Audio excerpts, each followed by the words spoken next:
I heard a funny quote from another co-working owner that says, you don't get into this business to make a ton of money. It's more about like offering a service to the community. And I think just the gratitude we hear from people who work there, they're just so happy. Right. It's kind of cool and it's fun and it kind of drives us.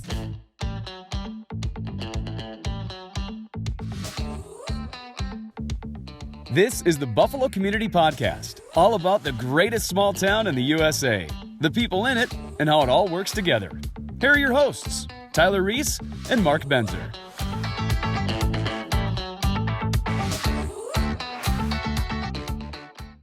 Apparently didn't make the home shelf, but it was the public community one. Yeah, that's so funny. Which I thought was kind of cool. Yeah. Good. All right. Hey everybody, it's Tyler Reiss with the Buffalo Community Podcast. We're on episode somewhere in the 70s right now, but we've got a really exciting one for you here today in studio. Mark's going to take care of our introduction here. Yeah, sure. So today we have Amanda Kiviaho You got it. with OutDo Work, downtown Buffalo. Been there for Just coming up on a year now. just coming up on a year. Yeah, we Awesome. opened last August officially. So if you've driven through downtown Buffalo and you've seen the building, but maybe you have no idea what OutDo Work is, why don't you kind of fill everybody in on what that is? Sure. Yeah, and that's the common question. What exactly do you guys do? And we're essentially a co-working space. We offer very flexible office, desk, and meeting space rentals. Usually we will take a drop-in, but we also rent by the month, which during the pandemic has given people a lot of flexibility, especially as they're kind of unsure about what's going on in the office. But we also have a lot of, longer term tenants. I would say probably half of our members have been there since the open. So, but yeah, you can come in, you can sit at a desk for the day. Everything is included, like Wi-Fi, snacks, coffee. And then we also have offices. We might have to move our studio. Yeah, you might be raising our rent. You after had this me that- at snacks. That snack building. Sorry to interrupt. The you Reese's go fast. there. Yeah. So workspaces, you have office spaces, long-term tenants. I mean, are they in there daily? Is it businesses? Is it work from home people, entrepreneurs? Kind of what's your go-to customer? Yeah, we've got a really good mix of people. Right now, I think we have about 15 members. So I would say a few of those are meeting-only members that come in and use the meeting space for, anything from signing the title of their house to doing little educational seminars. Like we had a midwife that came in to do that. And then we also have our daily office people. Sure. So local entrepreneurs. We have a marketing guy. We have a few other people that were working in the city and then their office is closed. So now they're coming in. But it really just depends. Some people are only there like once a week. Some people are there every day. It's really hard to try to figure out who to target because it's really been anyone and everyone. Do you think the pandemic helped launch this type of a workspace out here? Simply because, you touched on it before, is maybe I'm not comfortable going into the office, but I also have too many distractions at home. It feels like I'm still going to work. Is that kind of been a springboard into that perfect customer of? Totally. Okay. Yeah, and it's funny because we get questions where people are like, wow, this is such a tough business to start in the pandemic. And then on the other flip side of that, they're like, oh, that's so great. Like people need a space to get out of their house. During this time, they can't be in the office. So it's definitely, while it's been a mix of both people, we did have a little bit of an opportunity, I guess. Sure. With the pandemic, with people needing just to get out of the house and, get out of the environment with the kids running behind the video monitor and Yeah, right. so. Which is fun to watch, when it's not your kid. Yeah. But so, now we know a little bit about OutDo Work, but why don't we go back 10 years or so? Because I know you're not originally from this area, and kind of tell us your story, and then Stephen, your business partner. Business Yes. partner, yeah. We are both very much hands-on with the business. We have our like super defined roles, but we both are always pitching in, and usually one of us is at the office. But we met 7 years ago now. I was living in New York City at the time, and he was in Boston. And I went up for a road trip with a friend, and we met and just really hit it off. So we were in Boston for I think about 4 years before deciding to move out to Minnesota. And while living there, I was super interested in the co-working space concept. Just, for my own reasons, I've been a marketing consultant for about 10 years, and I just was really struggling with the work from home lifestyle. So I had thought of a concept while living there, but the rents and, basically it was just really tough to start a business there. Sure. Like the rents were just astronomical, and it would have taken years to get ahead of it. So we moved out to Minnesota. Steven actually grew up here up until high school down in Egan. Sure. And his father still lives around Chanhassen area. So that, was our connection to coming out here. Sure. Because people are always like, oh, what? How the heck did you end up in Buffalo? Right. I think I asked that once. My next question. Yeah. So threw a dart at the map. Yep. Basically, we were just having a really tough time trying to find a house rental around the metro area, and then this super cute rental came up on Craigslist, and we were actually we were in Arizona where my family is at, and we're just like, you know what, it looks good. We're just gonna rent it. Yeah. And we looked at the Google map, and we're like, oh look, there's a wine bar, there's a brewery, there's yoga, like there's pretty much everything we could want within walking distance. So that was super attractive to us. Yeah. And the rest, we ended up moving out here on January 1st. Drove out to the house. We're like, what the heck did we do? Like, yeah, right. But we ended up. That's like everybody's story that comes from New York and Boston. Yeah. It's like, yeah, sure, Craigslist, let's just do it. Yeah. And, take the risk. Take the risk. What's really cool though is a lot of the people that we've talked to say we have a similar story. We ended up here randomly, but that was like 20, 30 years ago, and we're still here. So we thought that was a really cool thing to hear. Yeah.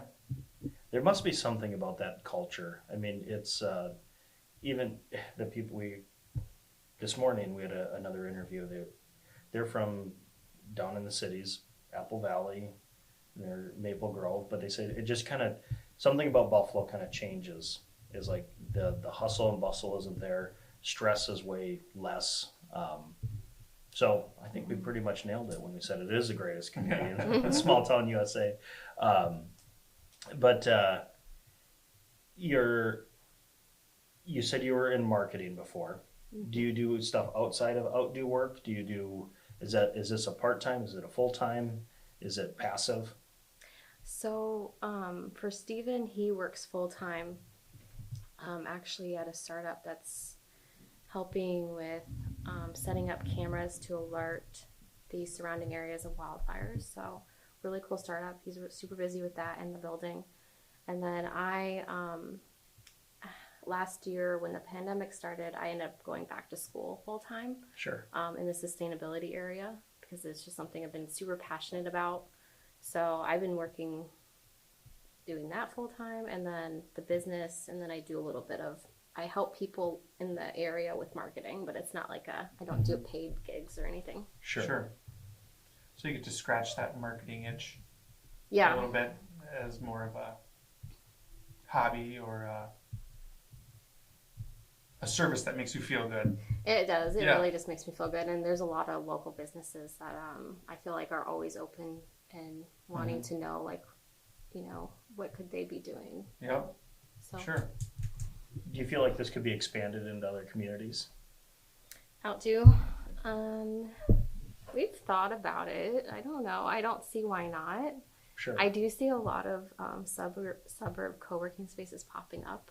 Sure. Which I think there's going to be more of a need for that, and it's kind of trending that way. Whether or not we want to scale, I'm not sure. I'm not sure if that's like the direction we're heading. We really enjoy having the building and doing Yeah. the space as it is. Mm-hmm. But I guess we're still filling it out. Right. Cool. And having been able to utilize one of the meeting rooms, I can vouch for the atmosphere there. Very, very clean, very, very modern feel. Good. Good. I was very impressed, and I personally don't work well at home, so I can totally relate to, maybe your office is shut down in the cities, you tried to work from home, didn't go very well. Having a space like that would be a lifesaver for me, and obviously for some others who are taking advantage of it. So yeah, we love to hear that, and I think that's been one of the things. I heard a funny quote from another co-working owner that says, you don't get into this business to make a ton of money. It's more about like offering a service to the community. And I think just the gratitude we hear from people who work there, we're just so happy. right. It's kind of cool and it's fun, and it kind of drives us. Yeah. And I give you guys credit too, because if you would have came to me for advice about whether you should do this in Buffalo or not, I would have said no, don't. and then if you would have said, I'm going to do it anyway, I would have said, you're making a huge mistake.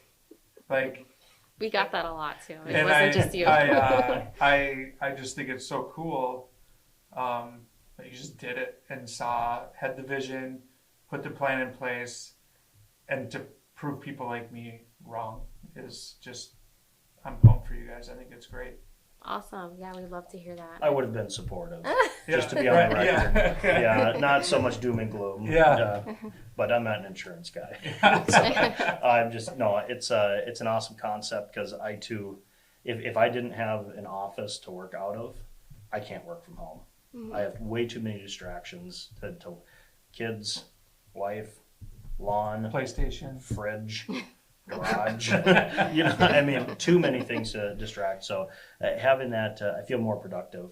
So hopefully, if somebody is, I think we could really narrow in and take our success to a different level. Is, try bringing it to a space is maybe what I would suggest. Having from trying to work from home, go to a specific space, and maybe your building is right for them.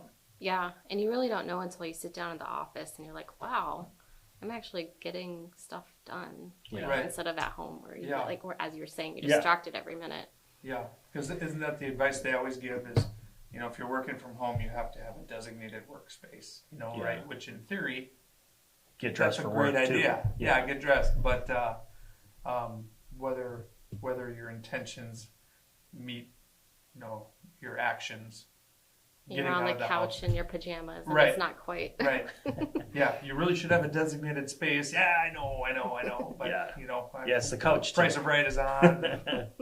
So, How would they get a hold of you to get a space? So Stephen and I are usually one of us is on site, Okay. but the best way to come in, we actually have a link on our website, outdo.com, outdowork.com. Okay. And you can easily just pick a slot of when you want to come in and tour the place. Or Sure. you can call us. speaking of touring the place, rumor has it there might be an open house opportunity to come in, yes. check it out. Why don't you tell us a little bit about that? Thanks for that plug. Sure. So Saturday, August 7th, we're doing an open house starting at 9 and going until noon, and we'll be having snacks and drinks, and you can come with your family and just kind of see lots of really good, yummy snacks for everyone. So you can RSVP on our Facebook page so we know how many snacks to get.